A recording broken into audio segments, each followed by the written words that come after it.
tuje tukugana mubyeyi nyirimpuhwe Imana idukunda, ku izina ry'Imana Data na Mwana na Roho Mutagatifu, amen.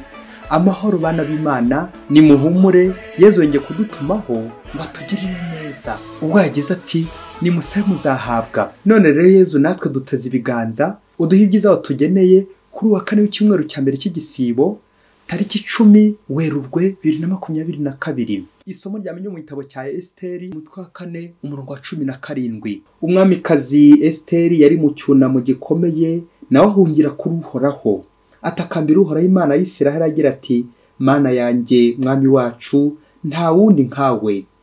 Ntabara, dore ni jyenyine kandi nta wundi wangoboka atari wowe, kuko ndiho nishyira icyago. Kuva mu buto bwanjye abo mu bwoko bwa data bambwiraga ko ari wowe Nyagasani wahisemo Isiraheli mu mahanga yose, n'ababyeyi bacu ubahitamo mu bakurambere babo bose ngo bakubere umurage ubuziraherezo. Kandi wowe wabarangije ibyo wabwiye byose. Ibuka Nyagasani, wimenyekanye muri iki gihe cy'amage turimo. Nanjye umpa ubutwari, wowe mwami w'Imana zose, ukaba umugenga w'abafite ubutegetsi bose. Unshyire ku minwa imvugo iryohereye, ningere imbere y'intare, maze utere umutima we kuzinukwa uturwanya, ku buryo azarimbukana n'afatanyije nawe. Twebweho ukuboko kwawe kuturamire, untabare ndi jyenyine, nta wundi ngira atari wowe Nyagasani. Iryo ni ijambo ry'Imana. Uhoraho, umunsi nagutakambiye waranyumvise. Uhoraho, ndakogeza n'umutima wanjye wose, ndakuririmbira imbere y'ab'ijuru bose. Mfukamye nerekeye ingoro yawe ntagatifu, maze nkogeze izina ryawe. Ndagusingiza kubera impuhwe zawe n'ubudahemuka bwawe, kuko warangije amasezerano yawe, bigatuma ubwamamare bwawe burushaho kugaragara. Umunsi nagutakiye waranyumvise, maze urampumuriza, unyongerera imbaraga. Indyo yawe ituma nsinda, Uhoraho azankorera byose. Uhoraho, impuhwe zawe zihoraho ubuziraherezo, ntuzatererane uwaremesheje ibiganza byawe. Uhoraho, umunsi nagutakambiye waranyumvise. Nyagasani Yezu nabane namwe. Amagambo mu Ivanjili ntagatifu uko yanditswe na Matayo, umutwe wa 7 umurongo wa 7 kugeza kwa 12. Muri icyo gihe abigishwa bari bateraniye iruhande rwa Yezu ku musozi, maze arababwira ati, musabe muzahabwa, mushakashake muzaronka, mukomange muzakingurirwa.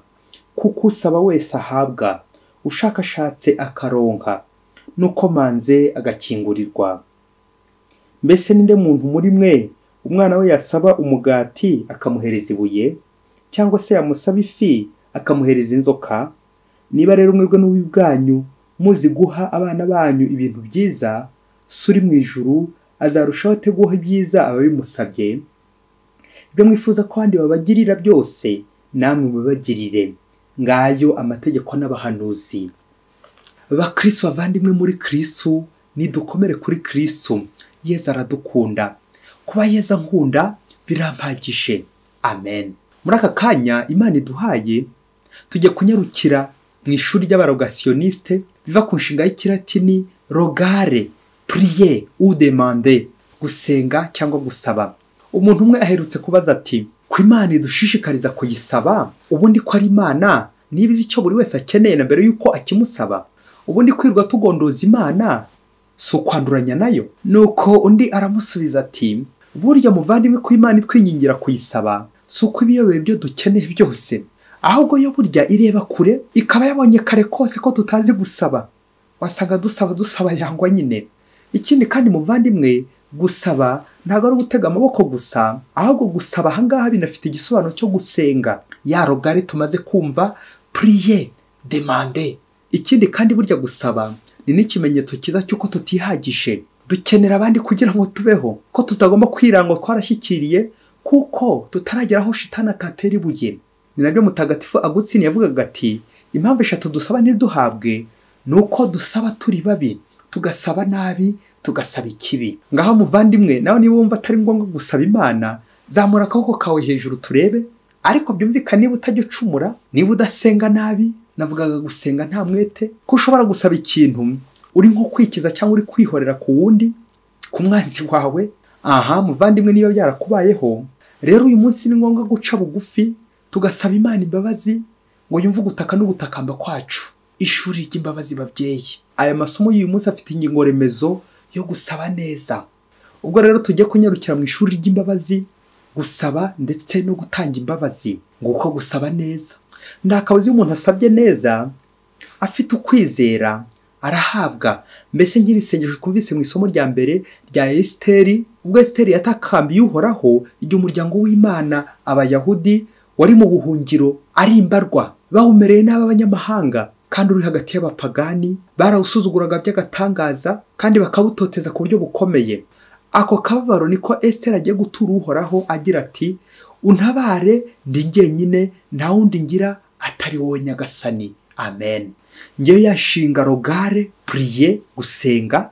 Ariko ikindi nanone kuba dusenga tujya twumva ko atari Imana bikiza cyangwa biza guhindura, atari Imana biza kugira akamaro, ahubwo ninjye nawe isengesho rigirira akamaro buri munsi igihe nasenze neza n'umutima wanjye wose, ariko nkavaho niteguye guhinduka, mfite amatwara meza naretse amatwara mabi. Ndakubwiza ukuri, iyo wafashe icyemezo cya kigabo, icyo usabye cyose kinyura Imana kandi koko uragihabwa, kuko nyine usabye uri mwiza kandi ufite umutima mwiza, usenga neza ndetse ugasabira n'abandi cyiza. Ndakabuza Nyagasani arakumva. Uhoraho yumva abamutakambira, abamusaba neza, nk'uko n'intero ya Zaburi y'uyu munsi yabigarutseho bati, Uhoraho umunsi nagutakambiye waranyumvise. Amen, amen. Esiteri muri iri somo rya mbere atangarije Imana ko ari we wenyine. Nguko nyine gusaba gutinyuka tugasaba. Usibye Imana yonyine basigaranye niyo gusaba na mutabara nyine. Mbega byiza, uzi kubona ibintu byose byagushizeho, ukabona abantu bose bari kugenda bagushiraho, wagira tombora ukaba uri kumwe n'Imana. Humura, niba uri kumwe n'Imana ntacyo kibaye. Niba ufite Imana biraguhagije.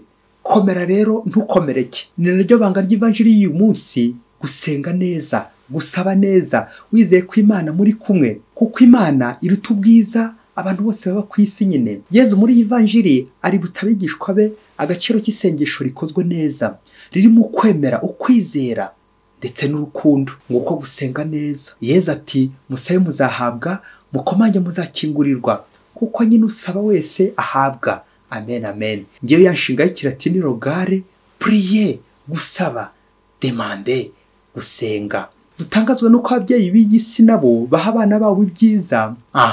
Imana yacu yo irenze ubwiza abatuye isi bose. Niyo mpamvu tugomba guharanira kuyisaba neza kugira ngo turonke ibyiza yatugeneye. Hari imvugo 3 ngiye kuvuga zituganisha ku myitwarire y'umuntu uri gusaba, uri gutakamba, byumvikane iyo bikoze neza ntavira mwaho. Imvugo ya mbere ni mwarimu nibuka watwigishaga mu iseminari nkuru Nyakibanda, iyo yakubazaga akumva utabizi neza, uri gukomeza kugenda ushaka kumurushya, yarakubwiraga ati, ngo vuga simbyumva ngwihera igice. Icyo gice ndakubwiza ukuri twaragikoraga kakahava, igihe twabaga nyine tutizeye, tutabyumvise, uti simbyumva. Wajya kureba hanyuma ugasanga guha amanota meza, nuko tukavuga tuti, shimwa Mana warakoze, simbyumva unyihera igice.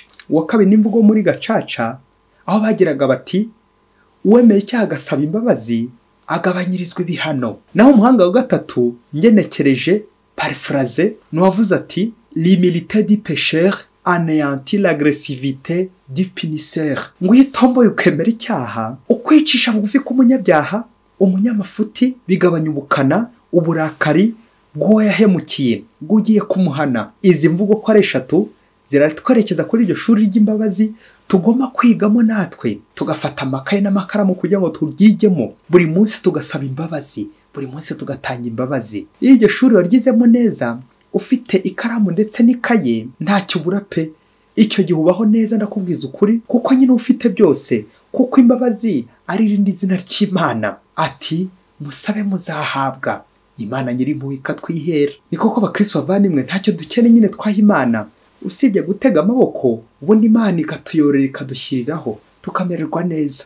Nimusabe muzahabwa. Tujye muri rya shuri rero.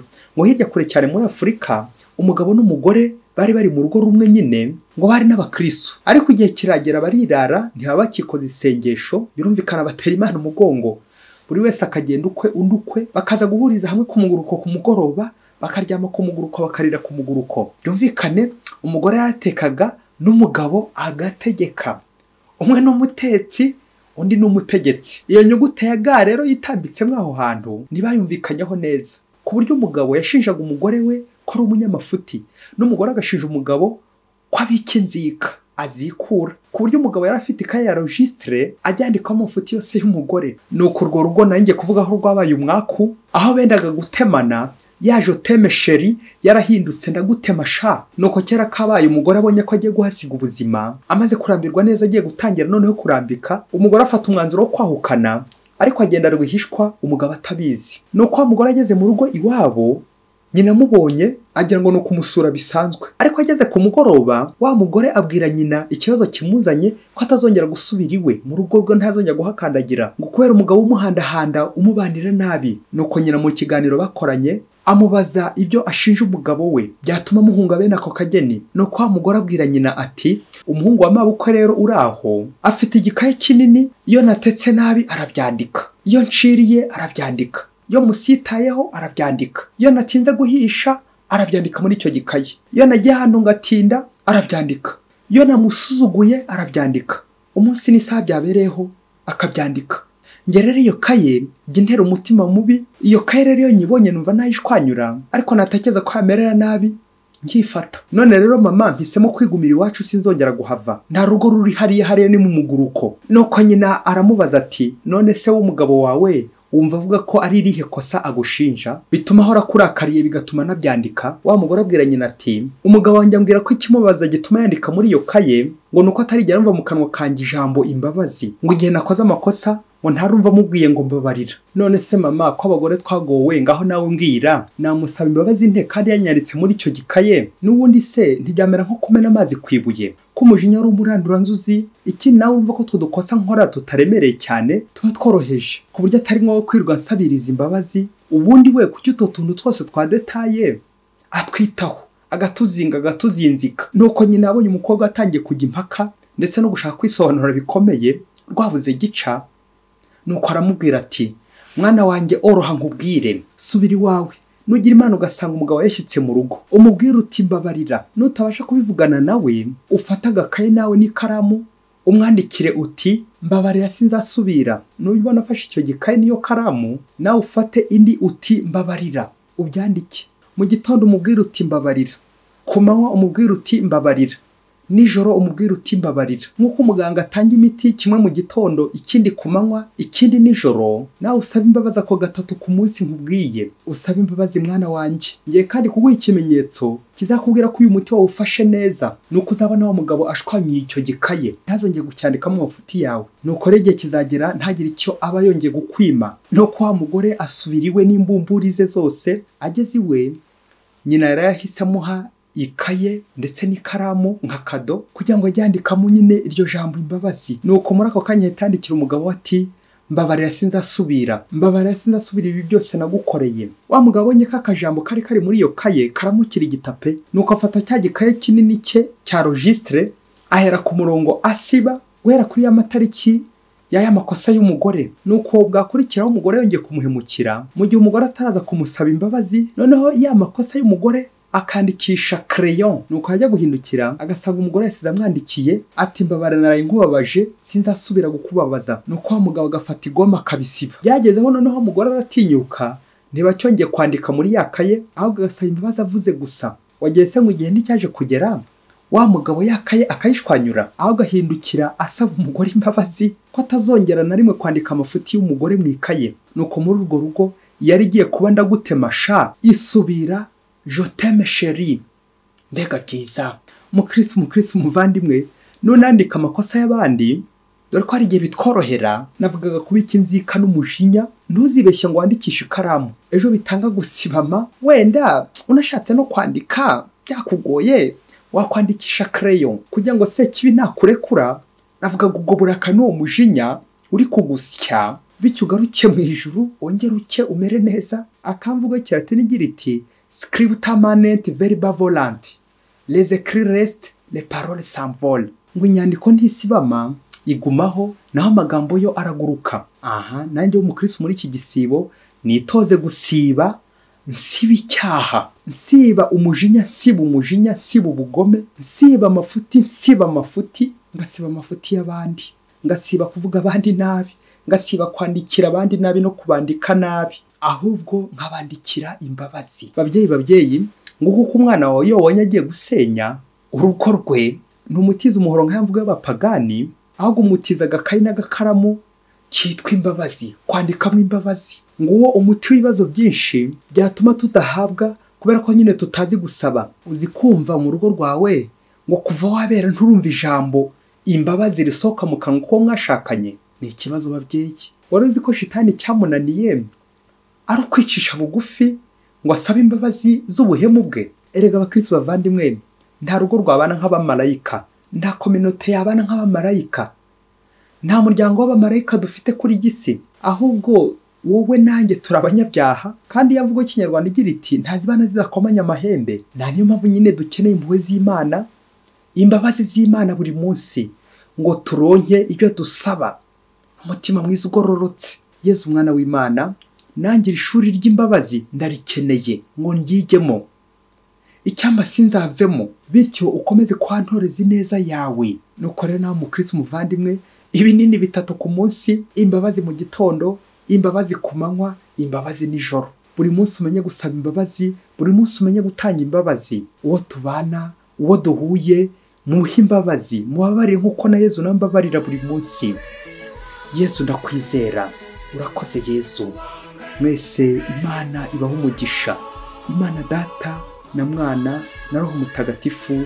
Amen. Padiri Masumbuko na Disilasi wa Diyosesi ya Cyangugu.